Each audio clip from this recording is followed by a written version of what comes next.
ಬೆಂಗಳೂರು ನಗರ ಜಿಲ್ಲೆ ಯಲಹಂಕ ತಾಲೂಕಿನ ಸಿಂಗನಾಯಕನಹಳ್ಳಿ ಗ್ರಾಮ ಪಂಚಾಯತಿ ವತಿಯಿಂದ ಸಿಂಗನಾಯಕನಹಳ್ಳಿಯ ಪುನೀತ್ ರಾಜ್ಕುಮಾರ್ ಆಡಿಟೋರಿಯಂನಲ್ಲಿ ಗ್ರಾಮ ಸಭೆ ನಡೆಯಿತು. ಗ್ರಾಮ ಸಭೆಯಲ್ಲಿ ಸಿಂಗನಾಯಕನಹಳ್ಳಿ ಗ್ರಾಮ ಪಂಚಾಯತಿಗೆ ಸೇರಿರ್ತಕ್ಕಂಥ 16 ಹಳ್ಳಿಗಳ 106 ಜನ ಜೊತೆಗೆ ಜನಪ್ರಿಯ ಶಾಸಕರಾಗಿರ್ತಕ್ಕಂಥ SR ವಿಶ್ವನಾಥ್ ರವರ ಸಮ್ಮುಖದಲ್ಲಿ ಪಂಚಾಯತಿಯ ಸದಸ್ಯರು, ಅಧ್ಯಕ್ಷರು, ಉಪಾಧ್ಯಕ್ಷರ ಸಮಕ್ಷಮ ನಡೆದಂತಹ ಗ್ರಾಮ ಸಭೆಯಲ್ಲಿ ಸರ್ಕಾರದ ವಿವಿಧ ಇಲಾಖೆಗಳಿಂದ ವಿವಿಧ ಕ್ಷೇತ್ರಗಳಲ್ಲಿ ಸಾಧನೆ ಮಾಡಿರ್ತಕ್ಕಂಥ ಅರ್ಹರಿಗೆ ಸಾಧನ ಸಲಕರಣೆಗಳನ್ನು ವಿತರಣೆ ಮಾಡಲಾಯಿತು. ಗ್ರಾಮ ಪಂಚಾಯತಿ ವ್ಯಾಪ್ತಿಯ ಪ್ರತಿಭಾವಂತ ವಿದ್ಯಾರ್ಥಿಗಳಿಗೆ ಮತ್ತು ಅಗತ್ಯ ಇರತಕ್ಕಂತಹ ಸ್ಥಳಗಳಲ್ಲಿ, ಕ್ಷೇತ್ರಗಳಲ್ಲಿ ಬೇಕಾಗಿರ್ತಕ್ಕಂಥ ಕ್ರೀಡಾ ಸಾಮಗ್ರಿಗಳನ್ನ ಗ್ರಾಮ ಸಭೆಯಲ್ಲಿ ವಿತರಿಸಲಾಯಿತು. ಅಂತೂ ಸಿಂಗನಾಯಕನಹಳ್ಳಿ ಗ್ರಾಮ ಸಭೆ ಯಶಸ್ವಿಯಾಗಿ ನಡೆಯಿತು. ಎಲ್ಲ ಅನುಕೂಲ ಆಗಿದೆ. ನಮಗೆ ಕೊಡ್ತಾರೆ, ವರ್ಷಕ್ಕೂ ಕೊಡ್ತಾರೆ, 5,000 ಕೊಡ್ತಾರೆ, ನಮ್ಮ ಯಜಮಾನ್ರಿಗೂ ಕೊಡ್ತಾರೆ. ಅವರು ಬ್ಲೈಂಡು, ಅವ್ರಿಗೆ ಕೆಲಸ ಇಲ್ಲ, ಎಲ್ಲ ಅನುಕೂಲ ಮಾಡ್ಕೊಡ್ತೀವಿ. ನಮ್ಗೆ ಚಿಕ್ಕದ್ರಲ್ಲೇ ಓಲೆ ಆಗಿದ್ದಾಗ ನಡೆಯೋಕ್ಕೆ, ಈ ವಯಸ್ಸಾಗಿತ್ತಲ್ಲ ನಡೆಯೋಕ್ಕೆ ಆಗಲ್ಲ, ಎಲ್ಲೋ ಒಂದು ಸಣ್ಣ ಪುಟ್ಟ ಕೆಲಸ ಮಾಡ್ಕೊಂಡಿದ್ದೆ. ಈ ಮನೇನೂ ಆಯಿತು ನಮಗೆ. ಇಲ್ಲಿ ಮನೇನೂ ಸಿಂಗನಾಯಕನಹಳ್ಳಿ ಮನೆ, ಇಬ್ಬರೇ ಇರೋದು, ಮಕ್ಕಳಿಲ್ಲ, ಯಾರೂ ಇಲ್ಲ.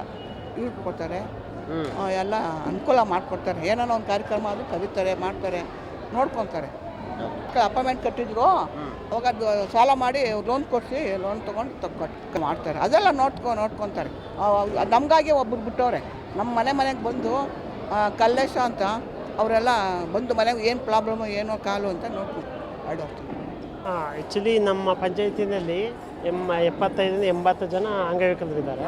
ಅದರಲ್ಲಿ 75 ಜನಕ್ಕೆ ನಾನು ಪಂಚಾಯತಿ ಕಡೆಯಿಂದ ಅಮೌಂಟ್ ಕೊಡಿಸ್ತೇವೆ. ಒಬ್ಬರಿಗೆ 5,000 ಅಂತ ಎಲ್ಲರೂ ಚೆಕ್ ಡಿಸ್ಟ್ರಿಬ್ಯೂಷನ್ ಮಾಡಿಸಿದ್ದೀನಿ. ಇನ್ನು 5 ಮೆಂಬರ್ಸ್, 6-7 ಮೆಂಬರ್ಸ್ಗೆ ಮೆಟೀರಿಯಲ್ಸ್ ಕೊಡ್ಸಿದ್ದೀವಿ. ಅವರಿಗೆ ಕೆಲವರಿಗೆ ವಾಕರು, ಇಯರಿಂಗ್ ಏಡು, ಮತ್ತು ಕೆಲವರಿಗೆ ಮೊಬೈಲ್ಗಳು, ಬ್ಲೈಂಡ್ಗೆಲ್ಲ ಅವ್ರಿಗೆ ಯೂಸ್ ಆಗುತ್ತೆ ಅಂತ ಆ ಥರ ಮೊಬೈಲ್ಗಳು ಅದೆಲ್ಲ ಕೊಡಿಸಿ ತುಂಬ ಥ್ಯಾಂಕ್ಸ್ ಪಂಚಾಯತಿಗೆ ಮತ್ತು ಎಲ್ರಿಗೂ. ನಮ್ಮ SR ವಿಶ್ವನಾಥ್ರವರ ಅಧ್ಯಕ್ಷತೆಯಲ್ಲಿ ಕಾರ್ಯಕ್ರಮ ತುಂಬ ವಿಜೃಂಭಣೆಯಿಂದ ನಡೀತು. ಅವ್ರು ಹೇಳಿದ್ರು, ಇಡೀ ಕ್ಷೇತ್ರದಲ್ಲಿ ಎಲ್ಲೂ ಸಹ ಇಷ್ಟೊಂದು ಸಹಸ್ರಾರು ಸಂಖ್ಯೆಯಲ್ಲಿ ಜನ ಸೇರಲಿಲ್ಲ, ಹೆಚ್ಚಿಗೆ ಜನ ಸೇರಿದ್ದಾರೆ ಅಂತ. ನಮ್ಮ ಪಂಚಾಯಿತಿ ವತಿಯಿಂದ ಇವತ್ತು 16 ಕಾರ್ಯಕ್ರಮಗಳನ್ನು ಹಾಕ್ಕೊಂಡಿದ್ರೆ. ಇವತ್ತು ಅಂಗನವಾಡಿಗಳಿಗೆ ಎಲ್ಲರಿಗೂ ಒಂದು ಫ್ರೀ ಒಂದು ಬುಕ್ಸ್ ಕೊಡೋ ಅಂಥದ್ದು ಇರ್ಬೋದು, ಬಟ್ಟೆಯನ್ನು ವಿತರಣೆ ಮಾಡಿದ್ದಾರೆ. ಅವರಿಗೆ ಆಟ ಆಡೋಂಥ ಸಾಮಾನುಗಳನ್ನು ಎಲ್ಲ ಕೊಟ್ಟಿದ್ದಾರೆ.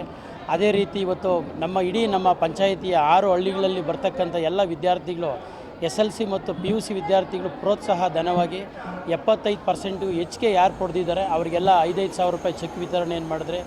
ಮತ್ತು ಅಂಗವಿಕಲರನ್ನ ಗುರುತಿಸಿ ಇವತ್ತು ಸುಮಾರು 160 ಜನಕ್ಕೆ ನಮ್ಮ 6 ಹಳ್ಳಿಗಳಲ್ಲೂ ನಮ್ಮ ಶಾಸಕರ ಕಡೆಯಿಂದ ಇವತ್ತು 5,000 ರೂಪಾಯಿ ಒಂದು ಪ್ರೋತ್ಸಾಹ ಧನವನ್ನು ಕೊಟ್ಟು ಅವರಿಗೆ ಒಂದು ಕಿರು ಕಾಣಿಕೆ ಇವತ್ತು ಒಂದು ನಮ್ಮ ಹಬ್ಬಕ್ಕೆ, ವರಲಕ್ಷ್ಮಿ ಹಬ್ಬಕ್ಕೆ ಆಗಲಿ ಅಂತೇಳಿ ಅವ್ರ ಕಡೆಯಿಂದ ಅದೊಂದು ಕೊಡಿಸಿದ್ದೀರಿ ನಮ್ಮ ಪಂಚಾಯತಿ ವತಿಯಿಂದ.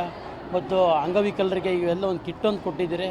ಎಲ್ಲ ಇಲ್ಲ ನಮ್ಮ ಗ್ರಾಮ ಪಂಚಾಯತಿ ವ್ಯಾಪ್ತಿಯೆಲ್ಲ ವಾಟರ್ ಮ್ಯಾನ್ಗಳು, ಪೌರ ಕಾರ್ಮಿಕರಿಗೆ ಇವತ್ತೊಂದು 2,000 ರೂಪಾಯಿ ಬೆಲೆ ಬಾಳ್ತಕ್ಕಂಥ ಹಬ್ಬದೊಂದು ಕಿಟ್ಟನ್ನು ಕೊಟ್ಟಿದ್ದೀರಿ. ಮತ್ತು ಎಲ್ಲ ಸದಸ್ಯರುಗಳು ಒಗ್ಗೂಡಿ ಈ ಒಂದು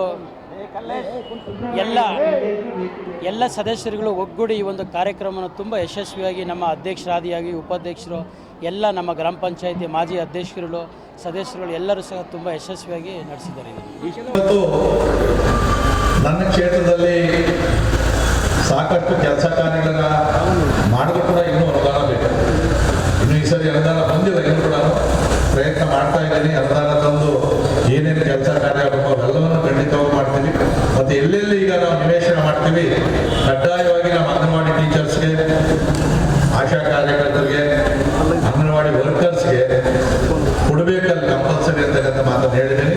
ಈಗ ಎಲ್ಲೆಲ್ಲಿ ಕೊಟ್ಟಿದ್ದೀವಿ, ಇನ್ನೆಲ್ಲೆಲ್ಲಿ ಕೊಟ್ಟಿದ್ವೋ ಅದು ಕೊಡುವಂಥ ಪ್ರಯತ್ನವನ್ನು ಮಾಡ್ತೀವಿ. ಯಾಕಂದರೆ ಅವ್ರಿಗೇನು ಪರ್ಮನೆಂಟ್ ಎಂಪ್ಲಾಯೀಸ್ ಅಲ್ಲ, ಅವರು ಸಂಬಳನೂ ಬರೋದು ಇಷ್ಟು ಅಲ್ಲೆಲ್ಲೋ ಬಂದು ಅಂಗನವಾಡಿ ಮಟ್ಟೆ ಮೀಟಿಂಗ್ ಇರ್ತಿದ್ರು, ಪಾಪ ಸಸ್ಪೆಂಡ್ ಡಿಸ್ಮಿಸ್ ಮಾಡಕ್ಕೆ ಏನು ಮಾಡ್ತಾರೆ, ಕೂಲಿ ಸಾಲಲ್ಲ ಅಂತ ಎಲ್ಲೊಂದು ಕಡೆ ಸಣ್ಣ ಪುಟ್ಟ ಕೆಲವು ತಪ್ಪುಗಳು ಮಾಡ್ತಾರೆ. ಅದಕ್ಕೋಸ್ಕರ ಮಾಡಿದ್ವಿ. ಕೆಲವು ಪಂಚಾಯತ್ಗಳಲ್ಲಿ ಆಶಾ ಕಾರ್ಯಕರ್ತರಿಗೆ